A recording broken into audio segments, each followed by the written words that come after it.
also have like it's the same position. But it's he's garage.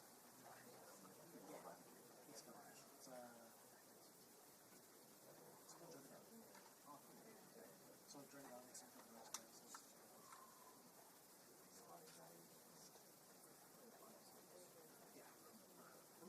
On the southern border, it's not. But the northern border, that's where their stuff is. We got them for years. Oh, it would die.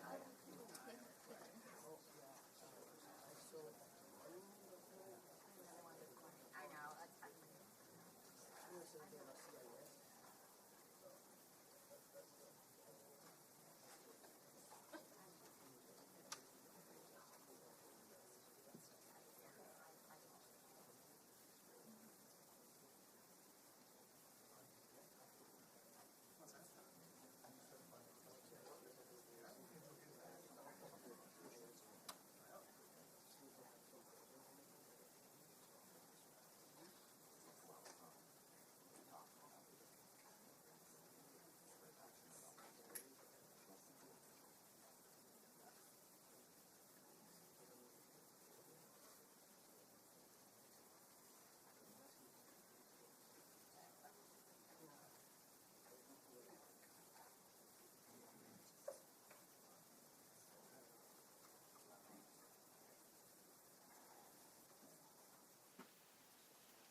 Sound check, sound check. Testing 1, 2, 3, 4, 5. 1, 2, 3, 4, 5. 5, 4, 3, 2, 1. How's it sound on the left? On the right? Everyone's good? Thank you.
Good morning. I'm Tom Homan, the board of Czar President Trump. I'm going to read a statement real quick. Then after I read the statement, I'll take questions. I'm here with Sam Molson, Director of ICE and Enforcement Removal Operations for the St. Paul Field Office. Stephen Schrank, Acting Special Agent in charge for ICE Homeland Security Investigations. And Chris Kuhn, Deputy Chief Patrol Agent for the United States Border Patrol. I'm very pleased to report that this surge operation and our work here with state and local officials to improve coordination and achieve mutual goals, as well as our efforts to address issues of a concern here on the ground, have yielded the successful results we have came here for. The Twin Cities and Minnesota in general are and will continue to be much safer for the communities here because of what we have accomplished under President Trump's leadership. I previously shared with you before I got here. Before I even got here, I met with, I said I was going to meet with the governor, the AG, and the Mayor Fry, Mayor Herr, and I've done all of that. I've also met with various police chiefs and sheriffs. And one thing we all had in common was the importance of ensuring and maintaining public safety. Overall, we made a lot of progress through extensive engagement, meeting with them and other key stakeholders. And it is expected that those engagements and discussions will continue going forward in order to enhance exchange of information and more coordination. As a result of this surge operation, we have greatly reduced the number of targets for enforcement action.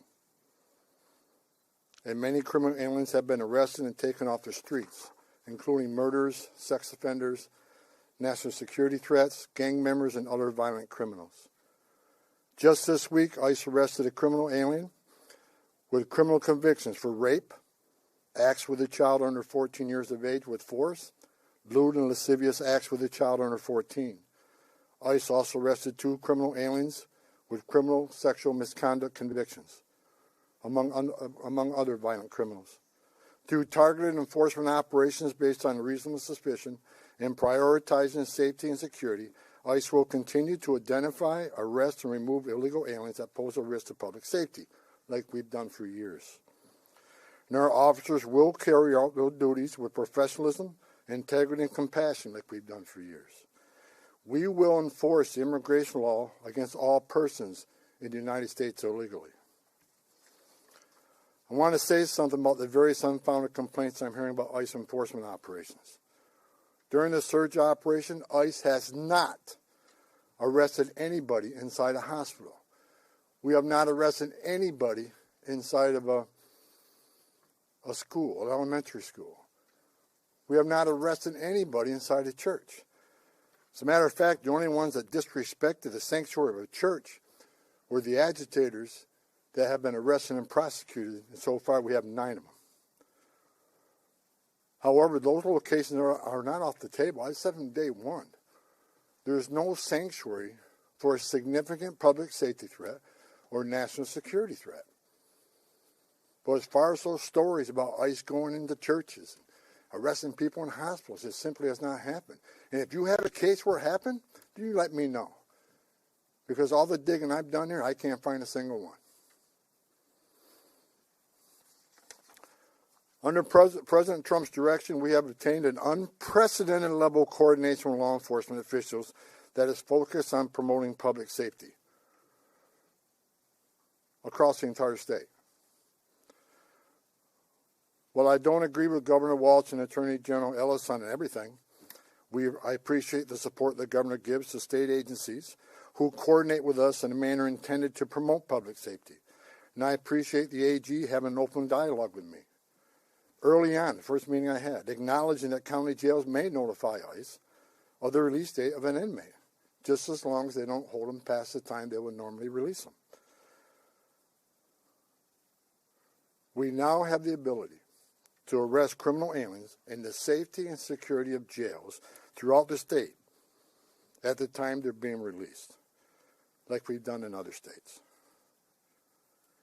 I've also directed the strategic placement of officers in certain areas throughout the states that can respond quickly to sheriffs that want to release somebody and notify us We need to be nearby so they don't hold them unnecessarily. So we worked on a strategic plan to reassign officers in those key locations.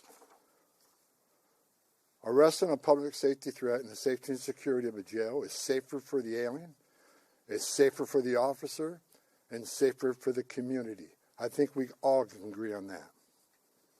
It requires less resources for at-large operations. It just makes sense.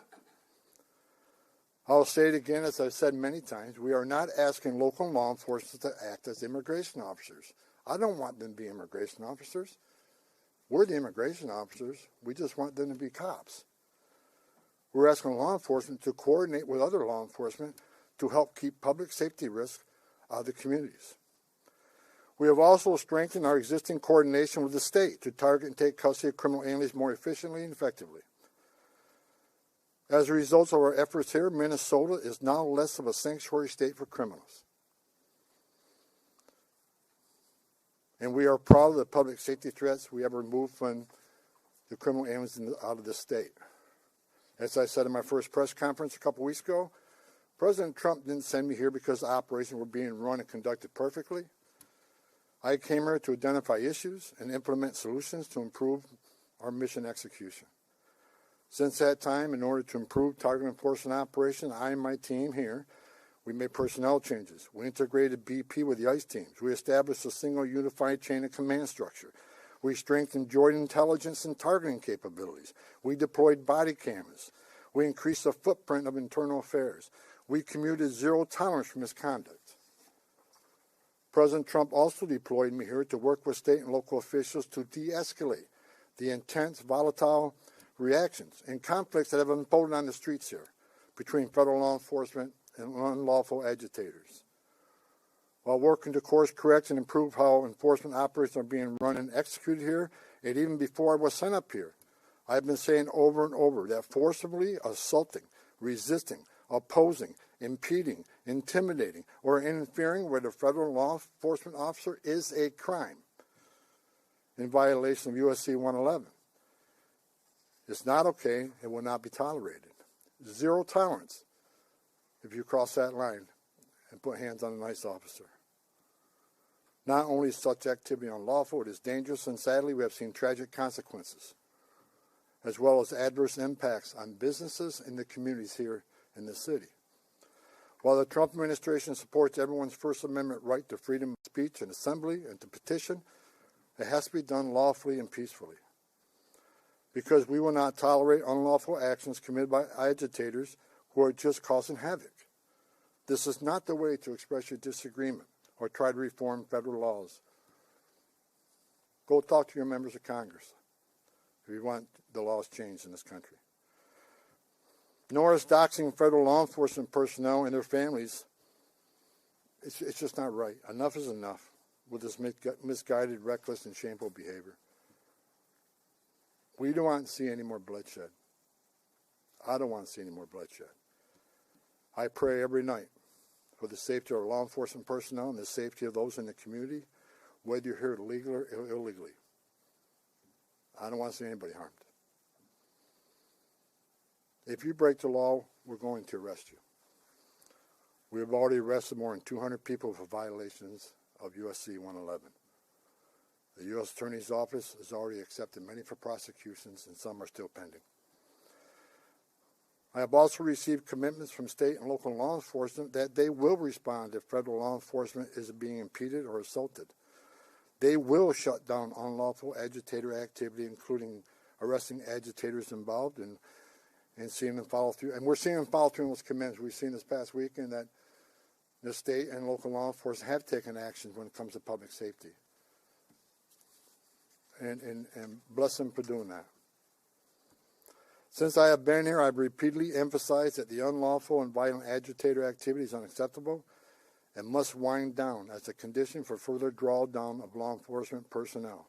I cannot remove law enforcement personnel while violence poses serious risk to our officers. I will not leave my officers in that position. It is worth noting that in all my meetings and discussions since I got here, I've not heard one federal, state, local law enforcement, or judicial official nor any member of the business or faith communities that I met with say that ICE is an illegitimate agency that doesn't have a real mission. Quite the opposite. All I've heard is the acknowledgement that federal immigration laws passed by Congress do exist, and ICE has a legitimate responsibility to enforce those laws. ICE is a legitimate federal law enforcement agency. We're not out scouring the streets to disappear people or deny people their civil rights or due process. In addition to taking public safety threats off the street, ICE, here in this state, have located 3,364 missing unaccompanied alien children. Children that the last administration lost and weren't even looking for. That's because of the leadership of President Trump, these children were located. As part of the de-escalation efforts, I have called on state and local officials these past few weeks to tone down the rhetoric and denounce unlawful activities being conducted by the agitators. We don't have to agree on everything, and we definitely do not. But we all agree that the lawlessness and chaos and disruption that is occurring on the street needs to end. I want to thank Governor Walz for his messages focusing on peace and his support for the Minnesota State Troopers to respond to unlawful situations that put federal officers and the public at risk. I also want to thank Mayor Fry for taking a public stance against agitators setting up barricades that block streets and endanger public safety, and for directing the police to take those roadblocks down. Additionally, I want to thank Police Chief O'Hara, Sheriff Witt, and various other local law enforcement for their responsiveness and efforts to maintain law and order in the streets. We've seen a big change here in the last couple of weeks, and it's all good changes. I'm also pleased to report that we're seeing a notable decrease on unlawful agitator activity here in Minneapolis and overall throughout the state. This is great news for Minnesota communities that have been adversely impacted by the lawlessness and chaos on the street. We have what we call here QRFs, Quick Response Force, security teams, that get called out when ICE officers are out doing operations. They get into trouble if agitators get out of control. If there's a danger and public safety is at risk, these QRFs respond to help these officers get off the X and get out of that situation. I asked today when I got here, I want to know what the QRF call-outs are, what their deployments are. I want to know every time a QRF is called out. The QRF deployments have dropped dramatically because we have less of that occurring, less of the agitator that cross that line. That is a good thing. That is a win for everybody, not just for the safety of law enforcement officers. It's a win for this community. With that, and success that has been made arresting public safety threats and other priorities since this surge operation began, as well as the unprecedented levels of coordination we have obtained from state officials and local law enforcement, I have proposed, and President Trump has concurred, that this surge operation conclude. A significant drawdown has already been underway this week and will continue through the next week. We have a lot of work to do across this country to remove public safety risk who shouldn't even be in this country, and to deliver on President Trump's promise for strong border security and mass deportation. Law enforcement officers drawing down from this surge operation will either return to the duty station or be assigned elsewhere to achieve just that. We will continue to enforce Title VIII immigration law throughout this nation. Prioritizing national security threats and public safety risks makes sense. But I'll continue to say over and over again, if you are here in the country legally, you're not exempt from our immigration laws. If we encounter you, we'll take appropriate enforcement action. For those that say we are backing down from immigration enforcement or the promise of mass deportations, you are simply wrong. Look at the data. Record number of arrests and deportations under, and we'll continue that effort. Prioritizing public safety threats and national security threats doesn't mean we forget about everybody else. We will take action on everybody else. That's just a stone cold fact. A small footprint of personnel will remain for a period of time to close out and transition full command and control back to the field office. as well as to ensure agitator activity continues to decline, and that state and local law enforcement continue to respond to ensure officer and community safety. Additionally, federal government personnel assigned to conduct criminal investigation into the agitators, as well as the personnel assigned here for the fraud investigations, will remain in place until their work is done. I will also remain on the ground for a little longer to oversee the drawdown of this operation and ensure its success. In closing, I want to thank the leadership and senior management that I've worked with for your efforts into these issues, determine deficiencies and challenges, present solutions, and implement improvements that will benefit how operations are run and executed nationwide. God bless the men and women of ICE, men and women of the Border Patrol. Appreciate everything you've done for us. Also, with sincere gratitude, President Trump and I want to thank the men and women of ICE and CBP and partner agencies who have been assigned here during Operation Metro Surge. You achieved a great success for the Minnesota communities. Thank you to your families as well, because I know they sacrifice also.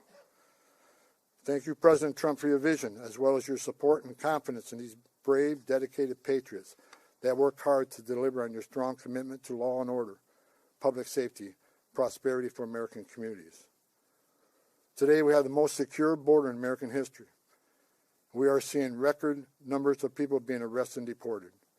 Your promise to make America safe again is being played out every day on the streets of this country. I've said it many times. I worked for 6 different presidents, 10 different administrations. No one has done it better than President Trump. God bless this great country. I'll take questions now. We'll take a couple questions, no follow-ups. I'll start off with Frankie. Yeah.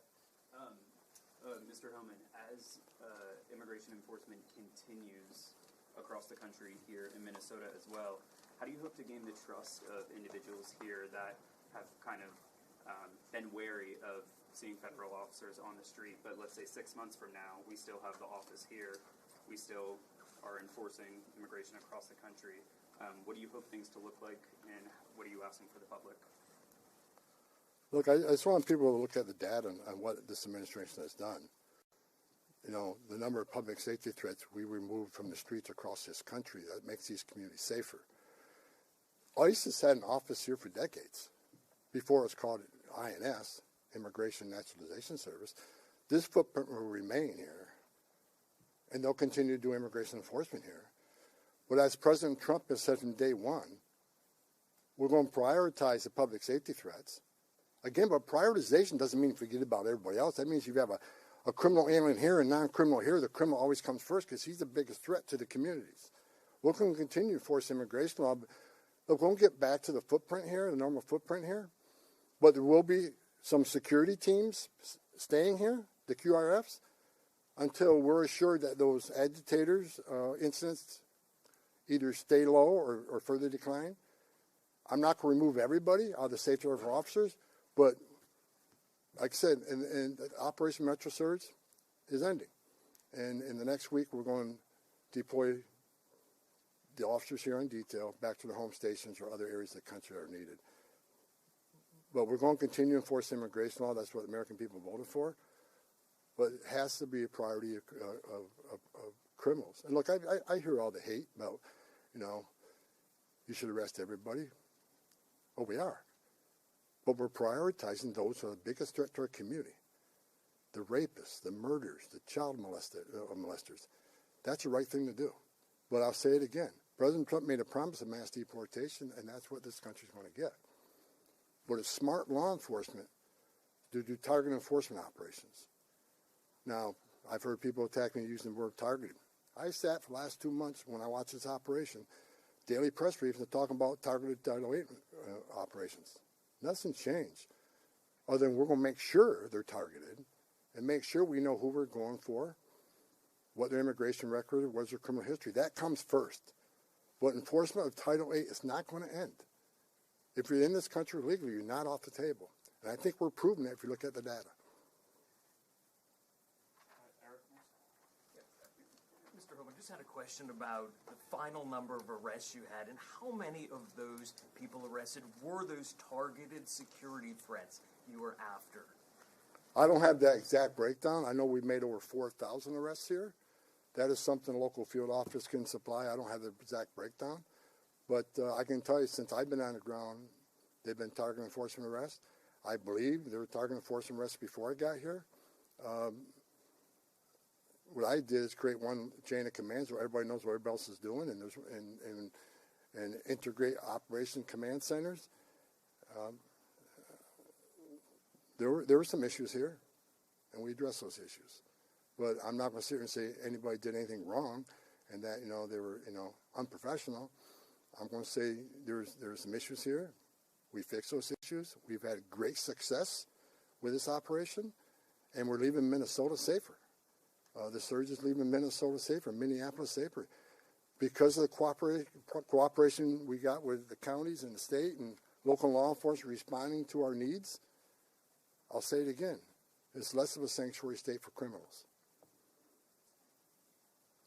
Yeah, sorry to go a little off topic here, but can you confirm that CPD actually hit a party balloon instead of a drone with a laser during the incident in El Paso? And why wasn't that action coordinated with the FAA? I have no information on that. It's out of my league. So we're going to keep the questions to Minnesota topic. Go ahead. Mr. Homan, can you specify how many county sheriffs, local jails have agreed to work with you and honor ICE detainers? I have not met one county jail that says no to us. They want to work with us. Okay, we have time for one more. Go ahead. Yes, hi, Mr. Homan. You talked about this unprecedented level of cooperation between local officials and yourself. Can you explain more what is changed now in terms of that cooperation from before? Several things have changed. First of all, when the agents were out doing operations and the agitators got a hand and proposed a public safety threat, not just to the officers but the communities, law enforcement response has been sporadic at best. I think at what you've seen now, what you saw this past weekend, is law enforcement is responding to public safety needs quickly. And people were arrested for violating city ordinances as far as when unlawful assembly and so forth. They come to assist us to make sure our officers, the person we have in custody, leave that scene safely. You've seen it this weekend, and I'm happy that the local and state was there also, that responded, and we haven't seen any incidents of them not responding since we have these agreements in place now. As far as the jails, we got more cooperation, more jails than they had before we got here. And that's a good thing. We're having conversation with the state, and state already accepted our detainees, but we're moving further on our agreements with the state. So the cooperation we have here is going to keep this city safer. It's going to keep our agents safer. Arresting public safety threats in a jail just makes sense. If we look at, I was talking to my chief of staff this morning on the way over here. I see that most people on the other side, when I say the other side, they say that, this argument with Democrats versus Republicans, whatever. But most of the people, even Democrats, are saying they want public safety threats to be the focus. They think public safety threats, illegal aliens, should be addressed. But to say that and not let us into jail, you can't square that. I just noticed the governor of New York, my home state. I've heard her say that she believes public safety threat, illegal aliens should be the focus of ICE. But to have a press conference last week to lock us out of the jails and end 287G agreements, how do you square that? You can't. So again, prioritization of public safety threats don't mean we forget about everybody else. We're going to enforce the immigration law. We're going to have a mass deportation. President Trump promised that, and we're committed to that. However, it shouldn't be a partisan issue that you arrest public safety threats in the safety and security of a jail. Releasing public safety threats back in the public is just stupid. And I've been arguing this for years. And I hope Congress takes action on sanctuary cities and sanctuary states. It makes sense. If you think about it, even the argument I hear, well, victims and witnesses of crime that are in the country illegally want to feel safe to come to law enforcement and to report those crimes without fearing that this law enforcement agency is working with ICE. That's a bunch of crap. Because victims and witnesses of crime don't want the bad guy released to the neighborhood either. It's ridiculous. We want access to the person that you chose The local jurisdiction chose to lock in a jail cell. And we have that cooperation here now. It's the right thing to do, and it makes this community safer. This community is safer because we arrested 4,000 illegal aliens in this, over 4,000 illegal aliens here, many of them public safety threat, not all of them. As I said, we're going to force immigration law, but this community is much safer because of President Trump's leadership and the men and women standing on this stage.